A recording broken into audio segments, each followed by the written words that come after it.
His name is Dante. What's up, everybody, and welcome back to the We Don't Know TV podcast. My name is Leaf. I am your host. This is a podcast where we watch the first episode of a show and then talk about it. And today we are talking about Devil May Cry. Now, in terms of the video games, I've actually only played 5. Just because it was cool and everyone said it was good. It was like getting good reviews and shit. So I was like, okay. I highly enjoyed that game. But in terms of like the other ones before that, I've only ever watched like YouTube videos on the lore just so I kind of understand what was going on. But I basically went into the show just like fresh. And the main reason I even checked it out was just because I like supernatural stuff. They said that Johnny Young Bosch, who is the voice of Ichigo, and Bleach is my favorite anime of all time, was going to be the main voice actor. So I was like, of course, I'm in. And this is from Adi Shankar, who was part of the Castlevania team, at least for the first 2 seasons. So I was like, all right, cool. This is a recipe for, a good time. Again, went into the show, just essentially just watching it as a show, as opposed to someone who is a big fan of the franchise. I'm coming from that mindset. Sorry, if you know stuff from the games, let me know down below. But the premise on IMDb states, when a mysterious villain threatens to open the gates of hell, a devilishly handsome demon hunter could be the world's best hope for salvation. Makes sense. Works out. This is the first time here I go through the plot beat by beat. That way you don't have to, and that way I don't forget anything. We start off in the Vatican. I just assumed it was the Vatican. It didn't say anything as far as I know. We see some like mercenaries break in. They're killing people. They're stealing stuff. They're having a grand old time until a white rabbit, a humanoid white rabbit shows up. He starts monologuing. He's like, I know that you guys are American. You think you're so special, right? You see something that's a little different. You get a little scared. And he's like, I know you're offered like $2.5 million, something like that. And they're like, how do you know this? And he's like, because I'm the one that hired you. Breaks into the glass, steals a sword. It's the Force Edge. It is the sword of the Demon Knight Sparta with a D, not Sparta. And he doesn't like humans. He starts killing all of them. Some of the guards from the Vatican show up. They don't have to stand a chance. He blows up the building. He is on his way out. All right, so we're starting off with a bang here. It's definitely, people are dying. Like you see the sword go through like the dude's head. So this is not for the kiddos. Move on to a city. Again, there's no as far as I know, unless I missed it, because I just watched it, there wasn't no tag of where things are happening. So you move on to the city, we see a mother pushing a stroller. Some guy bumps into her, she drops her purse and all her stuff falls out. She goes to pick it up. As somebody's walking by, the baby disappears. Then suddenly we see the baby come back, but it's glowing blue. So it's what's going on over there? Baby drops rattle. It somehow magically rolls into a dark alley. The mom goes, oh yeah, let me go chase it down this dark alley. And she gets attacked by demons. And surprisingly, as seeing demons, I assume for the first time, she uses the last of her breath to be like, don't hurt me, or hurt me, don't hurt my daughter. And they shockingly say, what daughter? Setting up for the rest of this episode. But already showing that something weird is going on. This is where Dante shows up and he starts shooting them. And again, this show didn't really explain anything, so I'm like, is he just shooting regular bullets, or are they special bullets specifically for demons, or what? So I assume they're just regular bullets, so I guess these demons ain't that deep, you know what I mean? Just anybody with a gun can really take them out. He says jackpot, so I assume that's kind of his signature phrase. Again, I'm going in just off the top of the dome, never really played the games like that. And this is where he's kind of meet his humor. He's young, very brash, hot stuff. He thinks he's the shit. He's like, hold on, I usually have a cool one-liner. Let me just think of something real quick. And then, wait. And the woman's like, what do you? And he says his one-liner. Okay, wait, I got one. Pretend I just shot that guy. Bang. Man, Skeletor did not hold up since the 80s. Not my best work, but you get it. And she's like, are you actually here to help us? Or what's going on here? And he's like, yeah, apparently I was hired by a client. I'm a demon hunter. And she's like, demon hunter? And then as they're kind of having this conversation, he gets attacked by the baby because the baby turns all blue and starts to try to grab him. And of course, it like pulls him in and is trying to kill him, but it's so close that somehow the mother can't see something weird is going on. He gets to pull away, pulls out his gun. He's ready to start blasting that baby. And she's like, my baby. And this is one of those things where, so she hits him with the purse. She runs away. She somehow vanished into the city. And I was like, this man was hopping around, spinning around, doing some superhero shit 10 seconds ago. And now we're pulling a CW Flash where someone steps outside and he's like, I can't find, where did they go? This regular human lady somehow got away from me. But this is where we roll into the intro, and it is Rollin' by Limp Bizkit. And I found this interesting because, well, it fits the tone of the show. So, very nostalgic. I specifically remember this song playing. There was like this ATV game on the original Xbox that I had. I usually played at my cousin's house, and this would be like in the background as I'm like trying to get first place. So I assumed that they would come up with their own, intro theme. So when you hear like a popular song, I'm like, oh, that's kind of interesting.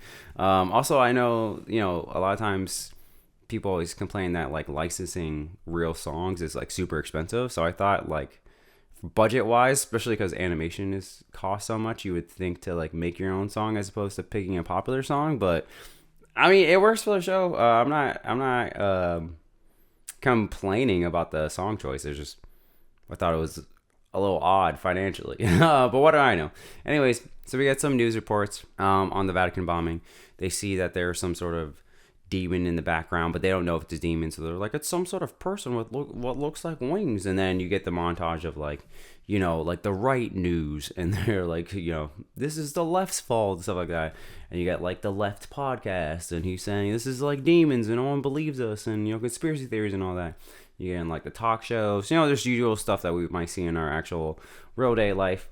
And we move on to the White House. There's a conference meeting going on. There is a doctor, scientist man, and he is basically saying, hey, demons are real. This is the moment where we meet the vice president. This is the late great Kevin Conroy, the Batman. If you've ever seen Batman the anime show, or pretty much anything Batman related, like 9.9 out of 10 times it's him voicing it. So rest in power to that man. He is part of my childhood. Demons are real. The doctor knows that they're demons based on their DNA. And of course, one guy in the room's like, how the hell you know that? And he's like, basically that their DNA and ours is a little similar, or like similar enough. And the doctor has a theory that basically there are two different realms, right? And humans at some point somehow got trapped over in the demon realm, hell, or whatever you want to call it. And they kind of mutated into what we would think of as demons so they can survive over there. As they're talking, the one guy's like, oh, so we're literally talking about hell. And he's like, well, every culture has their own idea of like the underworld. And basically hell isn't this like mythical, biblical thing. It is actually a different dimension that for whatever reason is kind of separated. And they're like, wait a minute, like, who do you even work for? And apparently he works for this company called, or I guess a division of the government called Darkom. The vice president is actually one of the founders? No. One of the people that funds this division. And as they're kind of having this conversation, someone comes in with surveillance footage from the Vatican of the soldiers' perspectives, because apparently they weren't just mercenaries, they were like working for the government. And they see the rabbit, and he's just taking them out, just like they did in the beginning episode. And basically he's like, if you want to come find me, you got to find a hunter, wink wink. And that is where they're like, all right, well, we got to find ourselves a demon hunter. I need you to find every single one and bring them to me. So the government in this show, just like our real government, doesn't give a fuck. So they're just rounding up every single demon hunter. I mean, they're like, there's no conversations. There's just like, all right, net this one, knock this one out, tase this one. Like there's no conversations happening. They're literally just grabbing them and taking them away. We move back to Dante. He's in a diner. He's getting his usual sundae. The waitress leaves her number on the napkin. I guess he ain't into it because he looks at it and he's like, all right, cool. Wipes his mouth with it. I'm like, damn, son. Like, okay, I don't know if he's just not interested in her, or are we saying he's not interested in women? I don't even know. But as this is happening, a truck is flying into the building, and he goes all Quicksilver. He like slows everything down, starts grabbing everybody. It's all fast. He can move, except for when he gets hit by a purse from a lady. This is where his brother shows up, but Dante's caught the fuck off guard because he's like, my brother's dead. And this is where it turns into a blue demon who happens to be that baby demon from earlier, and they start to have a fight. Now we go back to the government, and like I was saying, they got no rest for these people. They are interrogating them, slamming their head against the table, hitting them with like brass knuckles and stuff. They're just like, there's no conversations for real, except for one guy who they let, I guess, talk at one point, and he's like, yeah, someone set up the job for the bunny when I was talking to him. Oh, it's also said in this conversation that everything's taking place in New York. He's like, I know the guy who set up the job. So the soldiers go to get Enzo, who is this like sneaky guy who's like probably fun to be around, but might stab you in the back type. So he's running for his life, and just as he's about to make it to the exit, he gets knocked out by one of the girls coming out the strip club, who's like accidentally hits him with the door. They go and they take him back. They're gonna have this interrogation. He's like, listen, I'll tell you anything you want as long as you pay me enough. And they go to like, they're about to shock him. He's like, okay, I'll tell you what you want to know. So like, talk about the rabbit. Tell us what you know. He's like, all right. I wasn't scared of this guy. I've seen a lot of strange things in my life. We see the flashback. He's scared. All right. He's not having a good time, but he sees the money and everything starts making a little sense. And hey, I don't blame him. And this is where, we see that the rabbit wanted to have a job set up, but only wanted Dante specifically to do it. And this is where they kind of look up Dante, and Enzo is saying that he does tragic backstory, didn't have a dad around, mother and brother, brutally murdered by demons. And as they're looking up the file, they're like, there's a lot of like crazy things on his file. Apparently he can do like some really weird stuff, essentially alluding to the fact that he has powers. And apparently he's gone AWOL from like 5 separate jobs. And they're like, why? And he's like, because he got bored. And so we go back to Dante fighting. And, they're a little exchange back and forth. Again, Dante's just shooting regular bullets. And it turns out that the blue demon wants the amulet around his neck. They continue to fight, but eventually Dante beats him. And he's like, yo, what's the deal? Like, what do you want my necklace? And the demon's like, the irony is that I'm a shapeshifter, and yet somehow you don't even know about yourself. Dante's like, what? But before that can happen, the demon goes to like explode, and then last minute turns into a bat and then flies away. And I was like, that's a smart move, man. This is why this one survived this long. You gotta, never let them know your next move. But I like that. So we go back, and Enzo's like mid-conversation. He's like, there's a theory that stronger demons can like project their consciousness into inanimate objects. So maybe the rabbit is just a kid's toy being possessed by like a higher demon. And I was like, oh, that's a pretty sick concept. I don't know if that's a thing from the games, because again, I've never played, other than 5 I didn't play anything, but I was like, oh, that's kind of a cool idea. Enzo's basically like, he doesn't know where the rabbit is. The vice president is like, we already know where he is.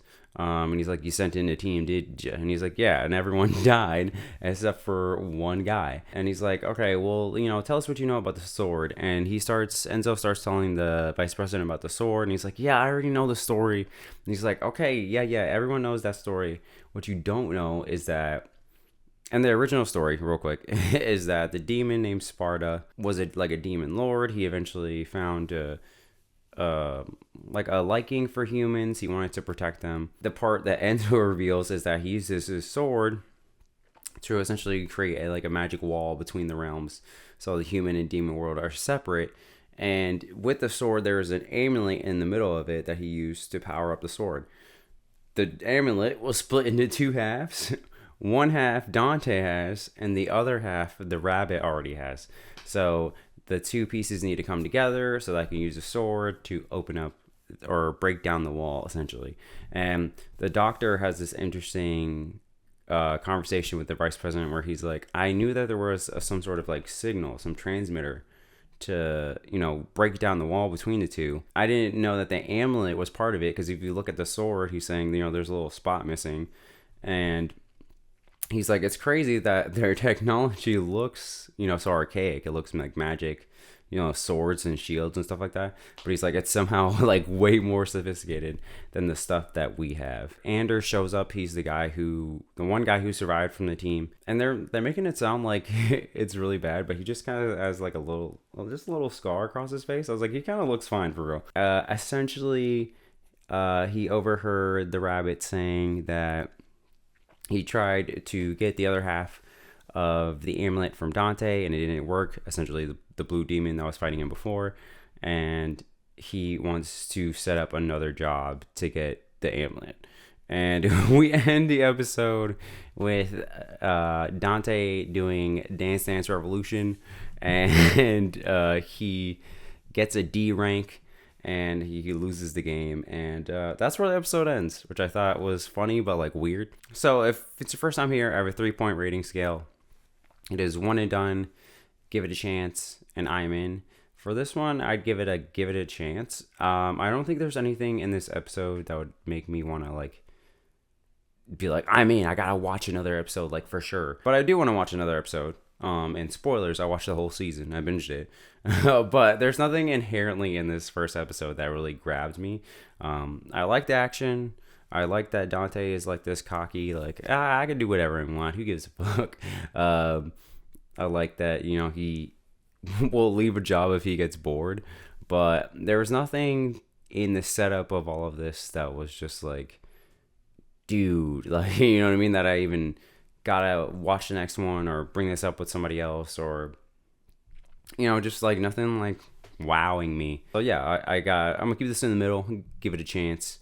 I do want to talk some spoilers, so if you have not seen the show, come back later. I don't know why I was struggling to find the words, but yes, I'm gonna get into spoilers, so this is your chance to click off, like and subscribe.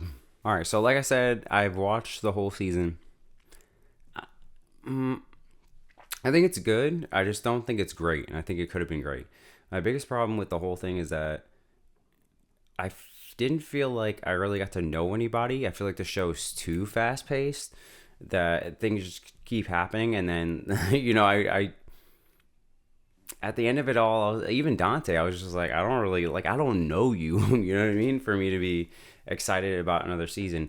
The action was great. The music choices were great.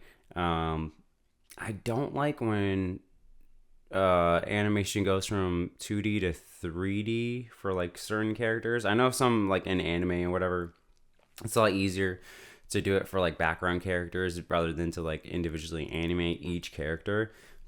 But I'm just not a fan of 3D. So like when he went to like not third year, what is it called? I forget what it's called. I'm getting mixed up with a One Piece. But when he did his demon shift or whatever, I was like, oh, this is 3D animation. I don't want it. But I did like when he did like the halfway thing where his like eyes were red and he gets all like half powered up. It reminded me of like Inuyasha. But yeah, I think a lot of things just happen way too fast. And the things that I want to spend time on, like when ladies, you see her backstory and it's like, oh, her dad lost his mind from seeing a demon, but then somehow he found a demon hand and then he turned himself into a demon. I wish that was just a whole episode. Like I wanted to like spend time with that. And then for the White Rabbit's backstory, I was like, you could have leave that as a montage in like a later episode, because I'm like, all right, cool. The coolest thing about that is just like he's a human, but the rest of it I like that was a montage. So stuff like that, like Enzo dying, I'm like, this is sad because he's like that shitty friend or person that you know, but you're like, they're kind of a good person. But like, I didn't really care about him. You know what I mean? So again, the biggest thing is like, everything was too fast. I like Dante's whole like persona type thing and the way he acts, but he does come off again. I've only played 5. He does come off as Nero in that game, who is the younger like hotshot guy, whereas Dante feels more like your really cool uncle that will like give you a beer and maybe tell you to chill out, but then keep partying, and you're like, what the hell, like you know what I mean? So I think just coming at this character from a younger age is just like, oh, he feels like the other dude, and he's just like so OP that I was like, you're kind of unstoppable. That it's hard to make me feel like you're ever really in danger. So like I don't know how to deal with that. And then of course, sometimes he's super fast or whatever, and then sometimes he gets hit by a purse and then he's super slow. So you know what I mean? And then I like that I like his humor, right? Because again, he's kind of like, he doesn't care. He's like a super proud person in almost a regular world, except for when he's fighting demons. But then when ladies also kept making like rabbit jokes, like tricks are for kids or whatever, I was just like, oh, I don't need everyone to be the funny character. In fact, I wanted her to be the serious character. And I was like, I don't know why she's making these jokes. They don't work. But I liked when she was being intense. I was like, this is where she works. This is where, the character is at her best for the show. Again, I haven't played games, but like, even staying with her, like when all her friends were dying, I was just like, I don't know these people. Like they look cool. They kind of seem like they have their own like, speciality. Like this is the ninja guy and this is the whatever girl and blah blah blah. But I was like, all right, like like I just don't care about anybody and I want to. So like if you're bringing up a season 2, I'm like, oh, I can't wait for a blah blah blah. But like it ain't working for me. And then even like the most interesting person I probably care about, just like the the vice president, how he's just like, so he's like, God will protect me and we are doing the thing for God.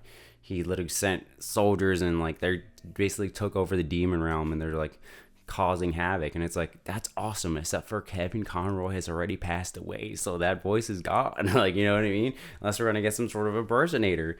So yeah, I think I'm harping on a lot, but I think it is just, I wanted more. And I think it's also because I'm rewatching Castlevania right now. I'm still on season 2, but I think I just wanted the action with a little. I just want to spend a little more time with the people so I could get to know them a little more. I wanted 3D. I wanted 2D animation only, no 3D except for background characters. Sorry, I'm like that. And keep the music the same.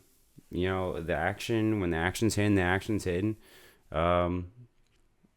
And I felt weird that the rabbit like was experimenting on his own people. I get that it's like, oh, he's gone too far, but I like, that's the part I needed explained, not really his backstory. And yeah, I just feel like, not that it was rushed, but I'm like, slow down a little bit. You know what I'm saying? We don't gotta go 100 miles per hour. Let's go 90 miles per hour. But I'm gonna just keep rambling, spinning my wheels if I keep talking. So yeah, that's just how I felt about this season. Again, I would watch more. I would be excited for more, but just not like super excited. All right, well, let me know what you think in the comments down below. Don't forget to like and subscribe, and I'll see you next time. Peace.